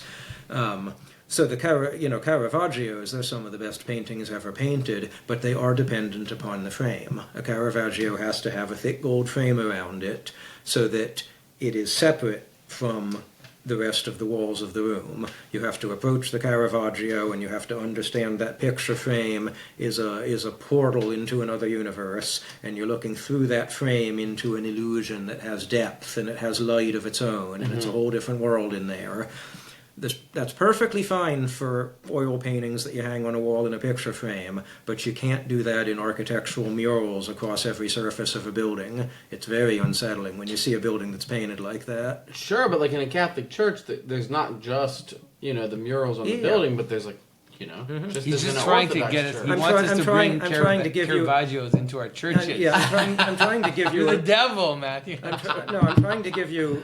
I'm coming from that black spot. in That's the right, right, that Caravaggio. dark I'm just trying to give you a very practical answer to your question of why can we not paint an Orthodox church like a Caravaggio? Well, I don't oil mean like the painting? murals. I mean, but Yeah. like they're like little stands where there's like Just a Caravaggio. yeah, no, or there's like little altars, like in any Catholic church, for example, where there's like a crucifixion. Yeah, but we that's don't totally we with don't, chiaroscuro. Yeah, but we there's don't little have. lights and Of course candles you can. and stuff. Of course you can use a Caravaggio as an altarpiece, but we don't have altarpieces in an Orthodox church. We have an iconostasis in front of the altar.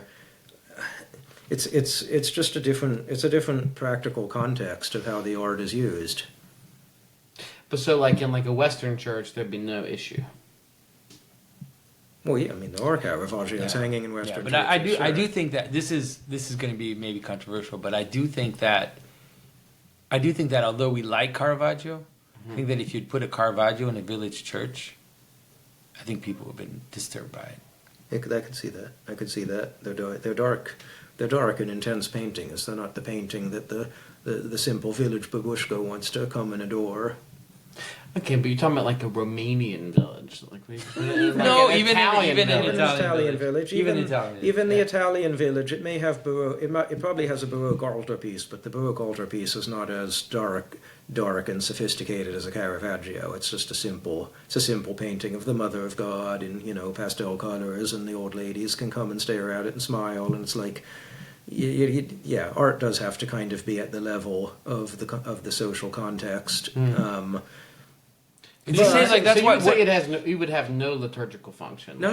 It has a liturgical function in a sophisticated urban cathedral. Okay, can you picture the altarpiece in King's Chapel in Cambridge? It's by Rubens. No. So King's Chapel, most beautiful Gothic space in the world, and it's a very bright Gothic. You're hitting all my weak points. Oh, come on! I know, right? Like Rubens. You keep quiet. Drink some more whiskey. You keep quiet for a minute, Jonathan. Have some of the best bourbon you've ever had. Let him talk. I gotta talk to the Anglican for a minute. That's right. Yeah, you do that. You do that. So King's Chapel, most beautiful Gothic space in the world. It's a very beautiful. It's a very bright Gothic space. It's creamy white limestone, and it's very bright. It's very bright stained glass windows, and it's flooded with light. But then it's got two counterparts to all of this brightness. It's got that rude loft and organ case that's ebonized, carved Baroque woodwork. It's just utterly black and Baroque. In the middle, I can picture that more easily. In the middle of this, in the middle of this bright white shining Gothic, and then the altarpiece. It's just a painting by Rubens above the altar. But typical Rubens, it's black background, it's writhing bodies, it's emotionally intense. Jonathan's favorite. It's like the beauty both of the Baroque organ case in black ebonized wood and the Rubens altarpiece, in black and gold. The beauty of that darkness against the sort of ivory tower, bright white architecture, of this collegiate Gothic chapel. It's an incredible counterpoint, those two things. So that is the context where that Baroque painting truly shines. So you can put up a picture of that in your podcast as well. In front of Jonathan being smirking so face. what you have to understand is that ever since I've known Andrew, he has always subtly been trying to get me to like the Baroque. He would find Baroque objects and Baroque images that were more sensible, and he would send me pictures of sensible Baroque objects. And now that you've spoken in a Baroque pulpit, so now you're suddenly starting to get it. Now that was one of my smug triumphs of life. That's right. Last night, there was Jonathan standing in an English Baroque pulpit, high and mighty, a full 15 feet above the box, and he loved above the box pews. In St. Michael's Church, the splendid 18th century Baroque church in Charleston, there was Jonathan speaking from that Baroque pulpit. I got a picture of it. That too will be provided to you to illustrate this podcast. Like the 20 hours of editing on this thing. Yeah, no, but I have to say that I did when I went to Italy, when I went to Rome. Last time I went to Rome, I went with Andrew's whisper in the back of my head, and I said I'm going to go to the best Baroque churches. I'm going to look it up. I'm going to find which ones are the best ones. I'm going to go in, and I have to say that they're pretty amazing. Yeah. I think that it's also because there is a version of the Baroque that has a kind of deep consistency to it. That has that is doing something. I think that also one of my problems with the Baroque is that I tend to, in my mind, when I see the Baroque, I see the excesses of it. Where I see, there is the passion. I see just the icing. Like I just see like the icing on the cake, and I'm like, that's the Baroque. It's just this like horrendous like swirls. You got to see the Baroque as an image of the beatific vision. I mean, that's very much how the Baroque artists understood it. Because not Rubens. Rubens is like it's just a bunch of people wrestling in the. But the Isenheim altarpiece, is that pre-Baroque? Which one? Grunewald, the Isenheim altarpiece. Yeah, that's that would be Baroque. Yeah, that's pre. With like the crazy pre-Baroque. Like his fingers are like on the cross. Yeah, that's that dark, grotesque Renaissance.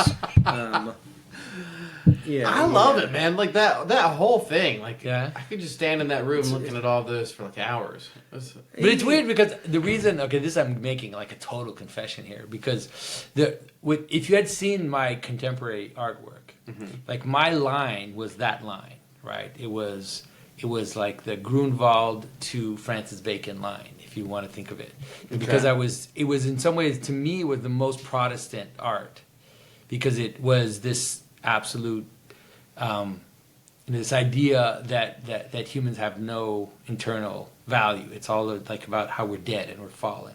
So most of my contemporary art was really in that image. It was all ripped collage and that kind of aesthetic. And so to me, Francis Bacon was the ultimate like 20th century artist, because that he expressed the despair and the nihilism and the death of the fallen nature.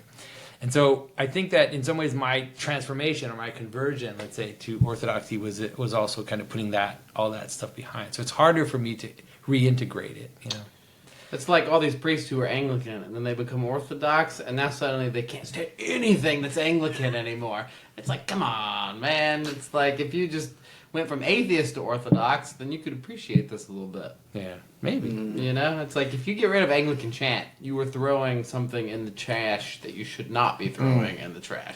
Yeah, it seems a little treasure worth preserving. It seems a little childish, but it does also seem. It's calling me childish. It does also seem a natural progression. Like when people convert to a new thing, maybe they have to turn against the old thing a while to really throw themselves into the new thing, and then they naturally, over time, remember their appreciation of the old thing and can kind of unite it to their new thing. Yeah. I think that's a natural and probably a healthy progression. Because I really I was really into like the decadent late 19th, early 20th. So I liked Egon Schiele. I liked all of that. Yeah. Kind of that you know, this.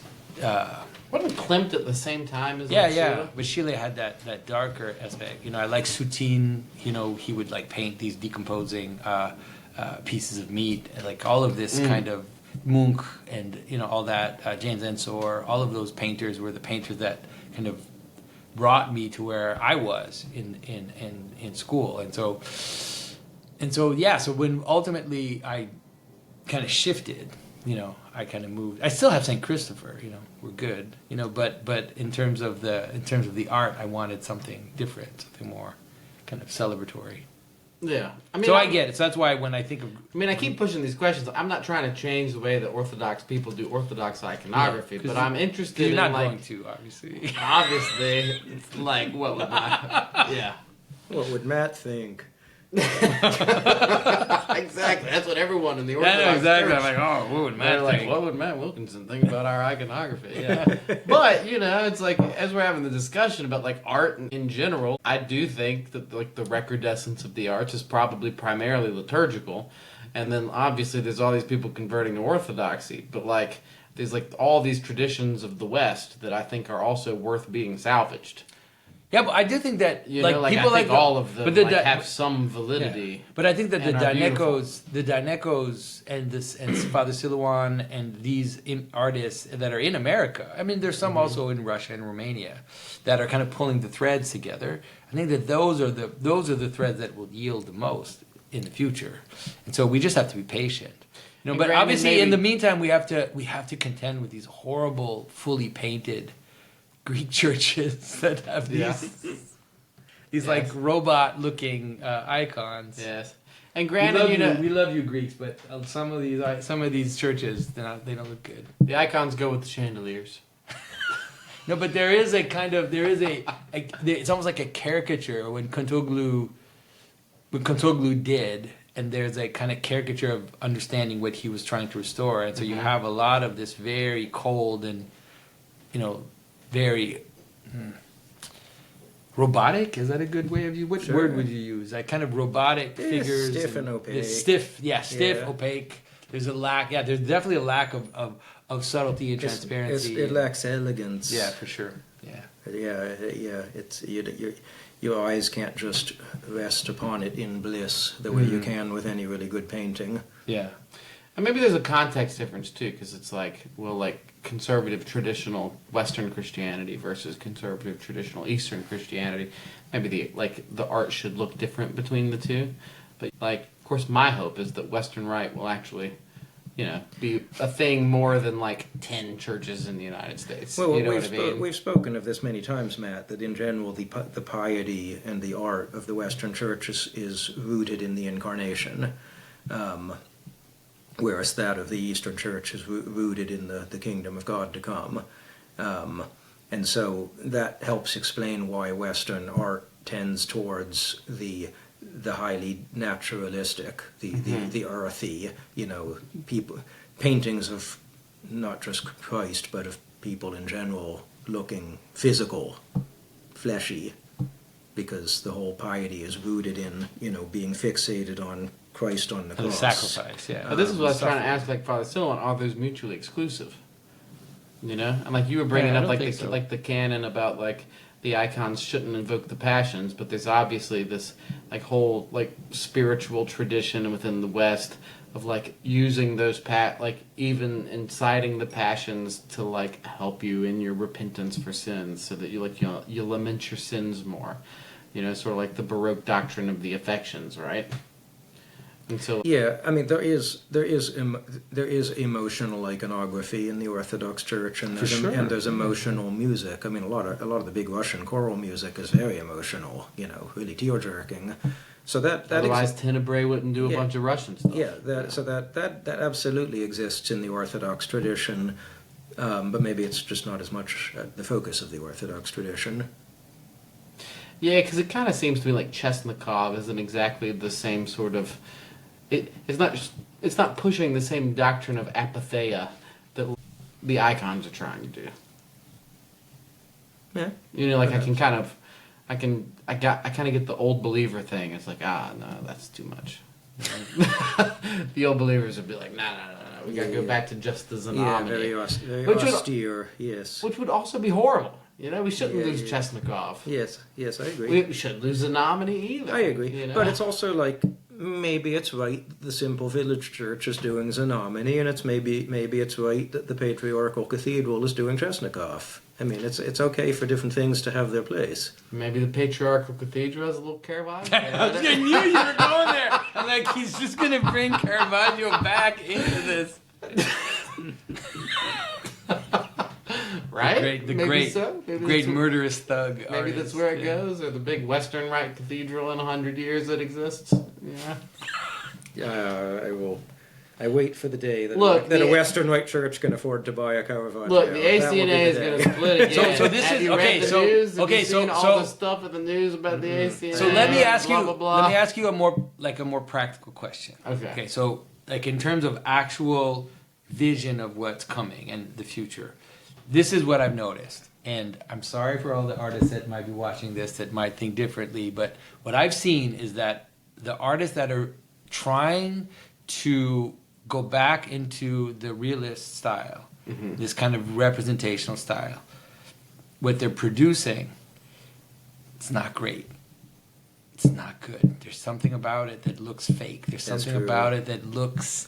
Yeah, you see this in... Because it's one of the problems is photography, because obviously they're using photographs, and because they're using photographs, there's a weird element to a lot of the kind of this attempt to recapture representational art in the religious context, whether it's Anglican or Catholic. And when you look at those images, they're not successful. You see this in secular portrait painting. Yeah. If you ever leaf through a magazine for rich people, there's a lot of advertisements in there for portrait painters, like classically trained portrait painters who are trying to paint the kind of portraits that your great grandfather, Thurman IV, had his painting. And stylistically, they're just about hitting the mark. But you look at their contemporary work, and it's like, it's not right. It's not right. It's just it's off in a little bit of an uncanny valley way. And so the only really representational artists that are able to do something that's successful, that they have to go into like the disturbing side. That's how they do it. And so like Odd Nordstrom is obviously the classic example of a contemporary Rembrandt level, let's say painter that is able to be successful. But it's because everything he does is just odd, and it makes you feel uneasy, and a lot of the contemporary painters that have been doing like Lucian Freud was like the classic 20th century example that continued the representational style, but then the only way he could do it was to show the characters alienated, to show them cold and distant from each other. So there's a kind of reality to it. So when you see a representational painting, and I could give you some examples that have been shown me recently, where there's a celebratory tone, but it's painted in a realist style. Whew, it's really embarrassing. There's something embarrassing about what's going on in those images. Whereas when I look at some of the best of the iconographic painters today, people that are going deeper into that style, they're successful. Like the paintings are successful. You know, and I can't completely liturgical, but like what about like Norman Rockwell? I mean, Norman Rockwell is successful, yeah, for sure. I mean, there's something in the provincialist, you know, what's his name? I always mix them up because it's Bentley, Thomas Hart Bentley. It's because it looks like David Bentley Hart, so I mixed them up. So there were some in the 1930s and 40s. There were some kind of provincial artists that were tapping into that folk element that had something going for them. So I'm not saying it's impossible, but for sure in terms of liturgical art, in terms of church art, I see very good painters that are trying to bring back the kind of Renaissance or Baroque tradition, but when they do it in a contemporary thing, it just looks. Now maybe this is a cheating example. Yeah. You know, maybe this is totally cheating. But how did you find, for example, like the Saint Michael over the altar at St. Michael's? It's stained glass. It's Tiffany. Yeah. But it's a copy of Raphael. And to me, it's absolutely gorgeous. I love that. Yeah, it's successful, for sure. So you would say that was successful. I mean, maybe that's cheating because it's like 100 years old. Yeah. But it's like, like, part of my thing is, like, I think there should be a place for stained glass. There should be a place for, like, that. No, we had, so it's funny because when the church that I go to, we had, before we had the building we're in, we were in a little Anglican church downtown, and we were renting the basement of that Anglican church. Right? And so we had like our iconostasis or whatever, and in the back of the altar, there were these stained glass windows of the Virgin that were done in this kind of neo-Gothic, but also 19th century kind of realist mix of neo-Gothic and realism. And some people were like literally trying to like hide them and trying to put to get an icon of like the Mother Panagia like in front of it. And I was like, what are you doing? This is this is beautiful. And so no, I do think that there are some things that happened in the late 19th century, you know, like the pre-Raphaelites. There's stuff from the pre-Raphaelites that we can pull, I think, for sure. You know, and Tiffany stained glass is part of that. Yeah, part of the, I think there's things from that we for can sure. pull. Yeah, I agree. Yeah. I love stained glass. I mean, you know, my office is like a stained glass museum. I collect antique stained glass, but stained glass is a little bit problematic in an Orthodox context because we have iconographic frescoes on all the walls. Yeah. So you don't really want to also have iconography in stained glass at the same time. Like historically, you typically see one or the other. The iconography is either in the glass or it's painted in murals. Yeah, because also the light that comes in is actually modifying. Would end up modifying the colors of the walls. So I really enjoy designing stained glass for Orthodox churches, but when I do that, I'm designing just sort of geometrical patterns. I'm not designing iconographic figures because the iconographic figures are elsewhere in an Orthodox church. But it's important to say that I don't think, because sometimes you'll hear Orthodox people say that stained glass is the almost that it's heretical, as if like this is a massive difference between. I'm like, no, stained glasses are amazing. I mean, there's nothing to. I mean, when you see the Schacht. No, you know, my goodness! Like anybody who looks at that and says, "Oh no, this is," I mean, they're idiots. Well, so many people can't really see or perceive beauty noetically, or even intellectually. It's like all they can do is, you know a few ideological rules, and does it fit the rule or not? Is it good or bad? It's black and white. It's like that's such a terrible way to think about art or aesthetics. But so many people are so they live in a world where everything is ugly, so they don't know any better. I mean, there's so many Americans, they live in plastic suburban houses and they spend their life driving down asphalt highways, and that's all they ever see. Then many people, I'm amazed how many Orthodox people I meet who they've never been to Europe, they don't spend any time even in American historic districts, they've never been to a house museum, they never go to the art museum. It's like they're their plastic house with their Thomas Kincaid wall calendar is the only aesthetics they know. And so it's like... If there's one thing you can take from my podcast, it's that you should hate Thomas Kincaid. There you go. Yeah, we all agree on that one. But it's really difficult to know what to do with people like that. They can't know any better, and if they try to know any better, the only way they can do it is by latching onto these sort of black and white ideological rules of art, and that's a really bad way of looking at art. But there's no other way they can do it. Well, let's say I take for granted, right? Let's say I say like the Orthodox Church has it, right? Like, I'm not saying this as, you know, I know I'm presenting it as a hypothetical, but I'm not saying it, nor am I saying it. I think we feel in the things. I think we feel a very personal struggle. Yeah. In some of the questions. You know, I'm an organist. I'm not like, okay. So let's get away from me. Okay. Okay, yeah. Let's you know. I'm pretty. I want to talk about my fear of the future. Okay. In relation What's your fear to of the future? aesthetic perception. I've been very alarmed for a number of years now at the computer animated programming, TV programming for toddlers. You can picture what I mean. Yeah. This bottom of the barrel, probably like Chinese made Cocomelon. cartoons that are just these. It's the worst. I do have little children, so I don't know. Yeah, it's the worst. It's just these, you know, totally badly proportioned, garbagey, computer animated figures moving around in jerky, stupid motions in the ugliest imaginable colors with stupid voices. Cocomelon. Yeah. And anyway, and I'm going to make a reel about Cocomelon. American, you know, and they're designed for like maximal sensory impact, you know, the whole shortening your attention span kind of thing. And American parents just park their toddlers in front of this visual garbage for their childhood, which is like guaranteeing that these children will be growing up.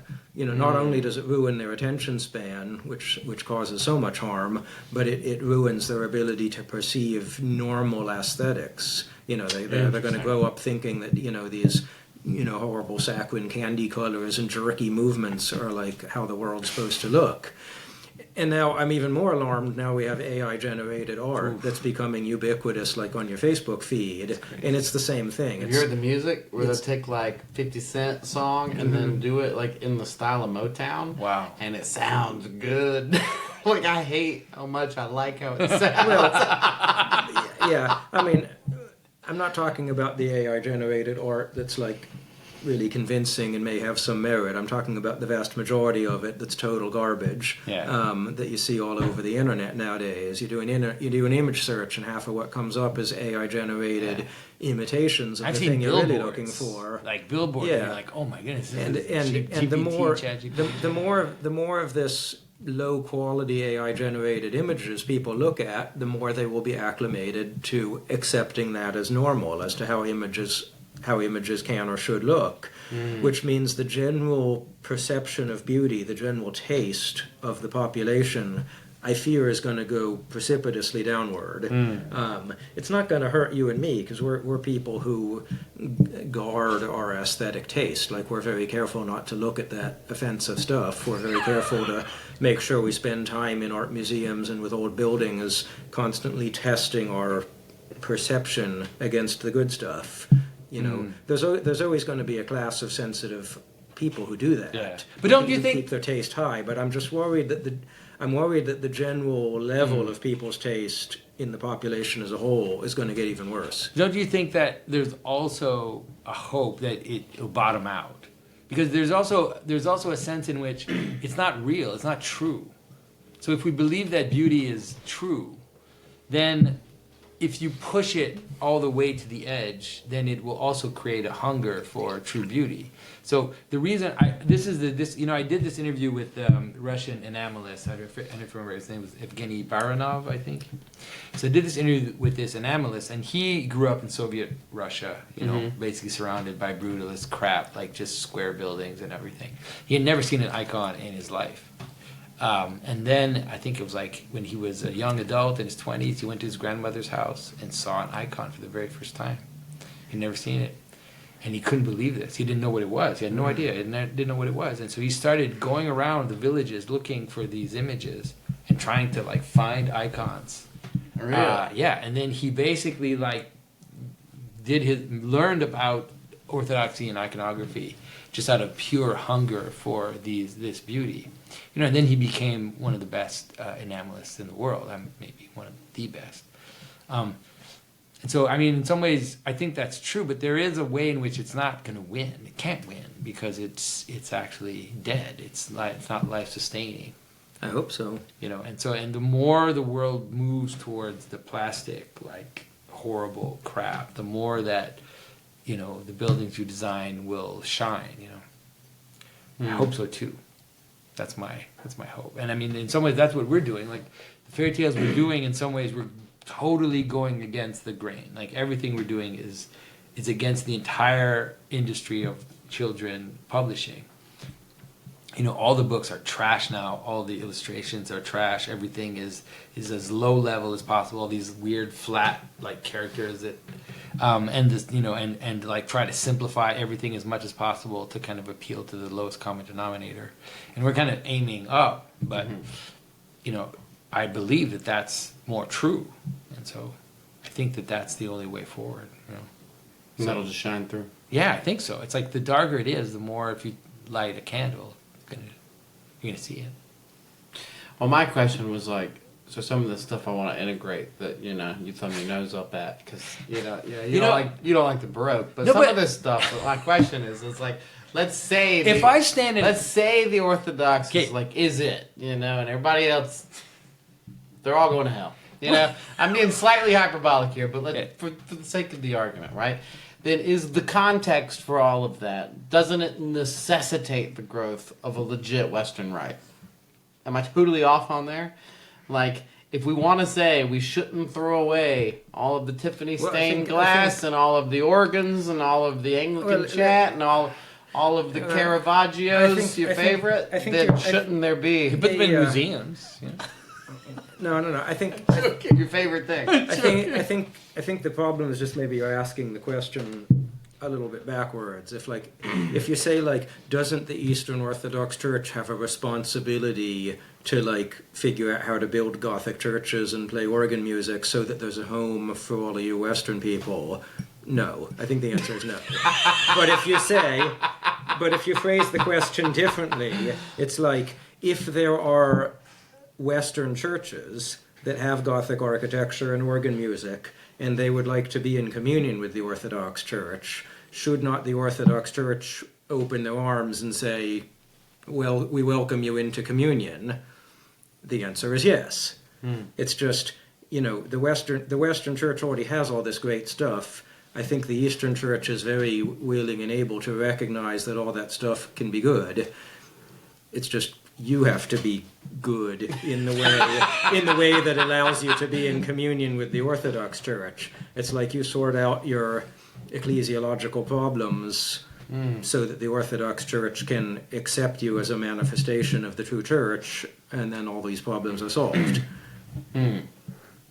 Just solved. Yeah. The problem has been solved. It's like, can I play the bass while I'm praying? But also, I mean, no, but you can pray while you're playing the bass. So the thing is, I think it's also because there is a hierarchy of things, and even in the Byzantine, and this Western art, it's at the low end of the hierarchy. But that's not the point. No, but you're trying to constantly see how we can reincorporate it into the liturgical art. But maybe that's okay if it doesn't. Even in the Byzantine times, now it's becoming more and more understood that a lot of the classical traditions continue to exist, and you can find images of mythological representations. You can find even images that are that you still. There are even, I've seen like 7th century, 8th century Byzantine images of characters that look like the Romans, like they're wearing you can see their body parts. They're not as erotic maybe as some of the like let's say 1st century Russian Roman images, but they still have a kind of eros to them, and there is. So it's not like these things are impossible. It doesn't mean that they cease to exist. Although I criticize modern art in relationship to liturgical art. It's like I love Cézanne as much as anybody. It's like there are many of the abstract, even the abstract expressionists that I like. I love Robert Motherwell. I think he's an amazing painter. Like I like Chagall. I like there are many of the modern painters. Didn't he do the New York Met? Is that Chagall? These huge like tapestries that are like at the New York Metropolitan Opera. Maybe I thought that was Chagall. You might be right. I don't know. Yeah, I don't know. Yeah. But they're What I'm very saying is that- modern, but they're very cool looking. Yeah, Chagall is really beautiful. Yeah. I'd have to tell you, when I look at Seraphim O'Keeffe's murals at St. John of the Ladder, I think of Chagall. The way his murals are just like this sort of tapestry of bodies in all different poses that just wrap from one wall surface to another, sort of with no regards to the architecture. It reminds me of how Chagall painted buildings, without borders, like how he painted the dome of the Paris Opera, just sort of this beautiful succession of figures and colors that wrap around it with no regards to the architecture, and yet it still perfectly complements the architecture. And that particular flavor of modern painting is there in Seraphim O'Keeffe's work. So I think that's important to say, is that it's not that I find these things disgusting or that I find, it's just that it's mostly about order. It's just about things doing what they do in their place. And I think that, when you go, like let's say you go to a museum, and if you understand the museum as being this hierarchical presentation of what is most important and what is least important, and then you get the sense that clearly, Monet is the great, and then this medieval art is like, we'll have a little room for it, but that's about it. I think that's a mistake. I think that. Yeah, whenever I go to a museum, people are like, why are you spending so much time in the medieval section? in like the super early stuff that nobody likes. That nobody cares about. Yeah, exactly. And so I do think that in some ways is the thing that I'm calling for, is just for things to come back to their proper order. That liturgical art is the first art. It's the one that holds everything together. It's the one that is in celebration of God and that pulls things into real participation. But it's okay to look at a painting and find it beautiful. It's okay to look at a Cézanne and to kind of follow the play of space and the play of colors and how he kind of he's not joking with you, but he's commenting and he's surprising you by putting something on top of something else that you didn't expect. Like that type of that's perfectly fine, I mean, honestly, that's like why I picked up the organ to begin with. I mean, I know for Orthodox it doesn't make any sense, but like the Orthodox wasn't even in my didn't really know they existed, to be honest, by the time when I picked up the organ. But the whole concept was like I was heavy on piano, and I was like, well, how do I play some stuff that like really glorifies God? And there's like a few pieces here or there that like have spiritual themes and whatnot. But then the organ, it's like, oh, all of this is appropriate for church, or not all, but so much of it, 80 to 90%. And most of it was written for church. Yeah. And so it was like, okay, dude, I gotta learn to play the organ. That's like the instrument. Yeah, so it's the same principle. Yeah, it was definitely. like, oh, the liturgical should come first. Yeah. So. Makes sense. Yeah. Yeah. Well, dude, thanks. Yeah, I think we're good. I think we're done. Yeah, I think this was a good conversation. Yeah, thanks, Matt. Yeah, This was a great idea. Good whiskey. Yeah. Yeah. Good conversation. Finally put where Caravaggio is supposed to be. Thanks, everyone. Thanks. Hello, everyone. Would you please consider supporting me on Patreon? I'm really enjoying making this podcast as a means of having interesting conversations with people in the arts and those who are interested in promoting beauty, especially in the liturgical arts. But I'm also doing this as a means of trying to help support my family. So if you would prayerfully consider supporting me on Patreon, it would mean the world to me. The first 20 people in the United States who sign up at any financial level, be that the $5 level or above, will get a free copy of my CD, Bach's Organ Mass, recorded on the Trost organ in Waltershausen. Thank you for your support.